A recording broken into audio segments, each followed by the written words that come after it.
Hi, we continue today in 1 Samuel 18 with the first of Saul's attempts to pass off his daughters on David, not because he wants his daughters to be married to the new king, but because he wants the prospective rival king to get dead and not at his hand. And so as we look at this short scene, the first of the ones that we'll see, first with Merab and then with Michal, the scene right down here in green, note that as we've been looking through this chapter and the next chapter, as we'll see in chapter 19, there are three interlocking themes that guide these together. In green, we see the question of Saul's children for or with David, and that's what we're looking at here with Merab. We already saw that with Jonathan, and of course we'll see it with Michal, and we'll also see it with Jonathan again, and Michal again in this section. The blue parts are about David's success and his actions, and we saw last time this litany of success. David is successful, and he's successful, as we see throughout here. And then the red part is, at the same time, David's success is Saul's increasing anger. Some might call it mental illness, or the text calls it an evil spirit. But either way, Saul turns from having the Philistines as the enemy to David as his enemy. So with David as his enemy, here we have him giving his elder daughter Merab. And one of the things we need to look at here is the role of women. Certainly, throughout the Bible, it's a patriarchal culture. There's no question about that throughout the entire period. We still live in a patriarchal culture today, despite generations of feminism and such. And we see the pushback against that, whether it's in recent things like the right-wing resistance to the satirical movie Barbie, or many other ways in which patriarchy tends to reassert itself and leave women in the lurch. But certainly in the time we're talking about, some 3,000 years ago, there was no question of feminism.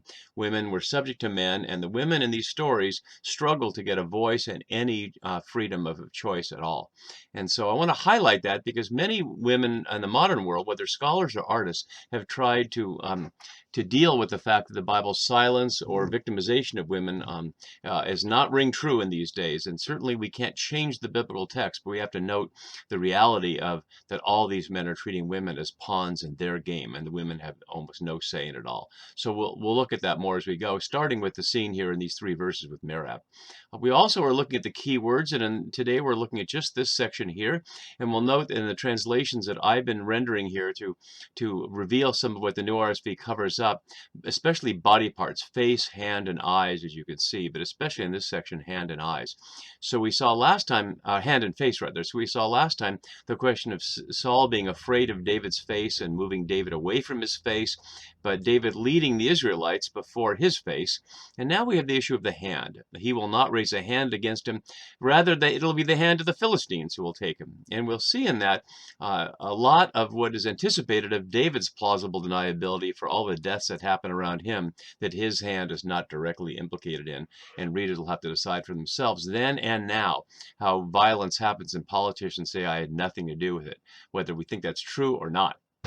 So, as we look at this little scene of Merab, as I mentioned, let's look more broadly at royal wives and mothers, in fact, women in general in the books of Samuel. And other than the first picture here of Merab, all these pictures are from the photographer Dikla Lauer, and here's an image of her webpage that you can see. Describes herself as a biblical storytelling photographer, and I've asked for her permission to use these, and I'm being honest here that I haven't received it yet, but I'm hoping she won't mind. If she does, I'll take it down later. But she has these wonderful photographs that are of current women in period clothes set in the Golan Heights in Israel, where she lives, where the photographer lives. So we see these beautiful pictures, and I'll post this on the webpage so you can see them more closely than we can see here. But I just want to go through the litany of them so you can see how few of them have any agency at all in this story. So here's Merab, again from a different artist, but she has no words to speak at all. Michal will have words to speak, and she'll have some choice. She'll choose to not bear children to David, but then she leaves herself barren. Abigail, who was the wife of Nabal the Calebite, who cleverly saves her life and then becomes the wife of David and bears her son Chileab. There's an interesting woman, Ahinoam, and the artist here portrays them beautifully in that there's two Ahinoams named, or maybe one. One is described as daughter of Ahimaaz, the wife of Saul, back in 1 Samuel 14:50. But then later there's Ahinoam of Jezreel, who's described as one of David's two wives. And many scholars have wondered, is it the same same one, but nothing in the text suggests that David took Saul's wife. But given all the going into concubines and the symbolic role of women as the power of men, it would not be at all surprising if that happened, but the text left out that detail. We just don't know. They're all people I describe as extra women of David because we know nothing about them except they've been named as bearing sons. And some of those sons are very important: Adonijah and Absalom, who will battle over the kingship, as we'll see later. Rizpah, daughter of Ai, who's described in the translations as a concubine. The Hebrew word is pelagesh, and that's an important role, and we'll look at that more later. That role is also found in other places, like in the book of Genesis and also elsewhere.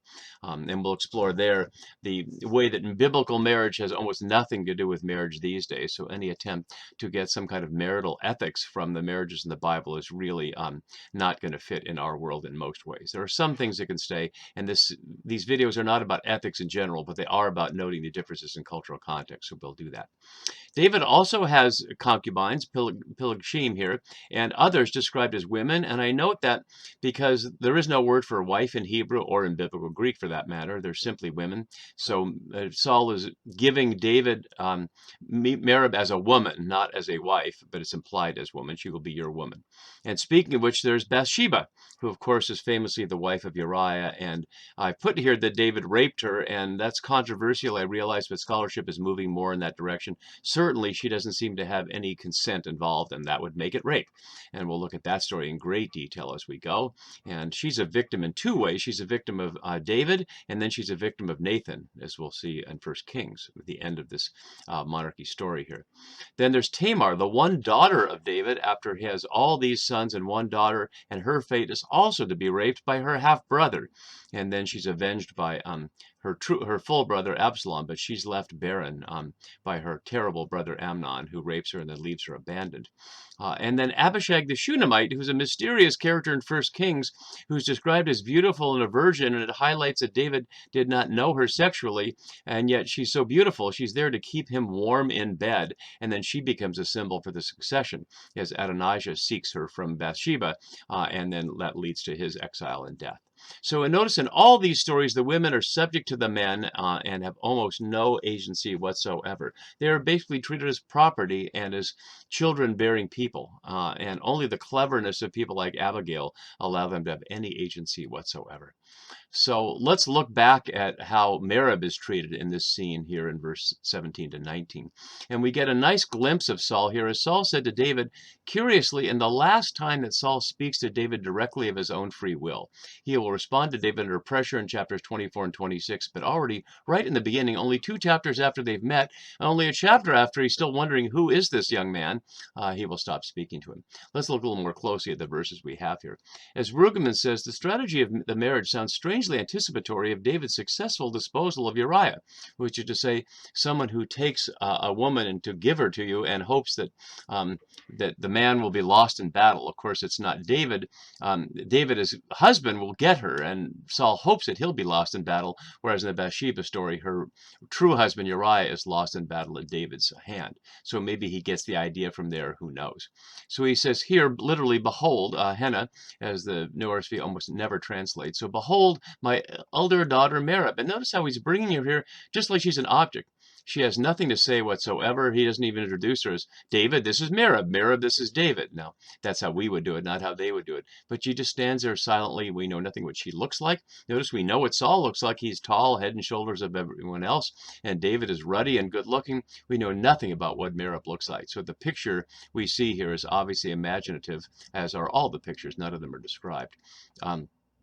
She was mentioned earlier in 1449, as my note has here, and she'll be mentioned again later here. We'll look at that again in just a moment when we get to verse 19. So I will give her to you as a woman. Notice he has the power to give away his daughter. And in many cultures, until recently, fathers had the power to give away their women. That wasn't exclusive to kings, of course. But again, no consent whatsoever. But here's the condition. And as Falkman notes, this little word ak, for only, betrays what Saul is really and intensely concerned with, seeing David on the battlefield. And we'll see in the next scene with Michal how he gives Michal away for the small price of 100 Philistine foreskins. A little more specific than this here. So be valiant for me, Hayel, which is a standard word for courage in battle, and fight the Lord's battles. It's a curious thing on behalf of the New RSV here. Maybe it's a typo in the New RSV, but it's Yahweh here. And usually when the Hebrew has Yahweh, it's Lord, all caps. And that's what it is here. So I'm not sure why it's not all caps here. To fight Yahweh's battles. And then we get inside the head of Saul, although the text simply says, there is no word for thought. As Falkema notes, by thus putting the secret Saul in the middle, the narrator ensures that the speeches of the interlocutors, that's to say Saul and David, no longer touch one another. For Saul said, I will not raise a hand against him, and this is where the translation really matters. The text here has let the Philistines deal with him, but literally let the hand of the Philistines take him. So his hand will not get bloody. He hopes it's the Philistines' hand that will get bloody. As Baruch Halpern notes, the text almost consciously casts on Saul the suspicions no doubt voiced about David's use of foreign surrogates to kill his own opponents from Saul's house later. And that's part of the point I was making. The text is putting out loud here from within Saul's mind, apparently, the plan to have plausible deniability, as we would say. So then finally David gets a chance to speak here, and as Falkman notes, David replies only to the marriage proposal, not their warfare one. And his comment here, I would suggest, is perhaps a sly reminder that earlier we saw Saul forbid David from returning to the house of his father Jesse. So let's listen to that echo as we hear what David says. David says to Saul, who am I, and who are my kinsfolk, my father's family in Israel, that I should be son-in-law to the king? Who am I? That is the question here. Who is David? And that'll echo into another important place in 2 Samuel 7:18. Let's look at it there. And that's when Nathan reveals to David his vision from Yahweh that king will always be on the throne of David, that the house of David will rule forever. In response to that, he says, who am I, O Lord Yahweh, and what is my house that you have brought me thus far? And so he'll ask that question, who am I, at the peak of his power, and he's asking it here at the very beginning of his power. But he doesn't ask it in the name of Yahweh. He simply asks it, who am I, and who are my kinsfolk? Here, Haya Mishpaha. Mishpaha is often translated as clan. It's the second level of social units in Israel, the first level being the Bet Ab, the father's house. And so the Mishpaha is the extended family, not just cousins, but extended in-laws and such. Everybody would be part of any kind of related blood. And the next level up is Shevet, which is tribe, which is obviously a much wider array than Mishpaha. So this is the basic unit of society beyond the Bet Ab, on the house. And so he's asking, who is my Mishpaha? Is he really asking it? The answer is Jesse's house, of course. My father's, this is where family is Mishpaha in Israel. So is he really asking who are they? Is he reminding Saul that he's part of Jesse's family? And as some suggest, as Falkman says below, David almost imperceptibly touches on the question of what advantages his family will enjoy, whether that was once promised is still on offer or something else. That I should be son-in-law to the king, Hatan. And we see that's a key theme throughout here, both around Merab and around Michal, as we'll see in the next scene, and next video, and then later. So he asks this as a rhetorical question, and scholars interpret that at one level as he's refusing, and at another level expressing gratitude. This requires a deep dig into the cultural context, and it's hard to know exactly which his intention is. But either way, strangely and mysteriously, it doesn't happen at all. Saul could respond, oh, no, it's nothing. Of course, you're worthy, or I'm honored to have you, or here she is. Don't worry about it, or something else. But none of that happens. There's no response from Saul. But some time passes. It doesn't say how long, but apparently the length of time that it would be for an entire engagement, which implies that there's a yes in there, that as a result of this scene, there is a plan for Saul to marry Merab to David. But when the time came, it doesn't happen. So there's a huge mystery there, and there's just not enough data to know what's going on. But there is one hint that we'll get to in just a moment.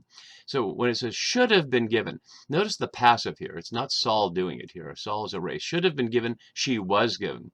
Not by Saul necessarily. That's the implication, but it doesn't say that. So it suggests there are forces at work. To Adriel the Mahalathite as a woman. And this is an obscure character we never hear otherwise, except for near the very end of the story, as the book of Samuel often does, giving us clues at the end that when we go back and read it again, it makes sense to us. So let's see who Adriel the Mahalathite is. We see it here. Near the end, the king took the two sons of Rizpah, daughter of Ai, who we saw in our list over here, Rizpah, oops, up here, sorry, daughter of Ai, whom she bore to Saul, and these sons, the 5 sons of Merab, daughter of Saul, whom she bore to Adriel, son of Barzillai, the Maholathite, son of Barzillai.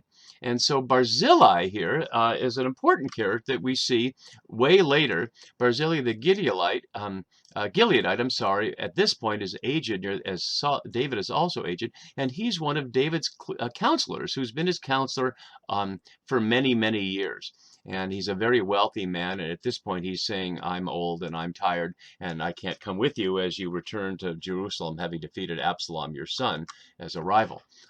So when we get back to our original setting here, back in this section, we can see that before David is king, Saul gives his daughter Merab to someone who's certainly already a wealthy, important counselor, although we've not heard about him earlier. So perhaps he's trying to consolidate power here and decides that giving Merab to the daughter of Barzillai is more important for Saul than giving her to David. And not only that, he's got another one to give. He's got Michal to give. And so in the very next verse, he discovers that Michal loved David, and he finds out and he offers Michal. So Merab is just a tool in this game, and we never find out anything about her except for her sons, and they're all killed because they're not the lineage that will follow David. That's the lineage of Solomon via Bathsheba, and adventure we'll get to much later. So Merab, the first of Saul's daughters to be treated as an object. Next scene we'll look at Michal, which is a much more complicated story, and the first scene of it follows here. See you next.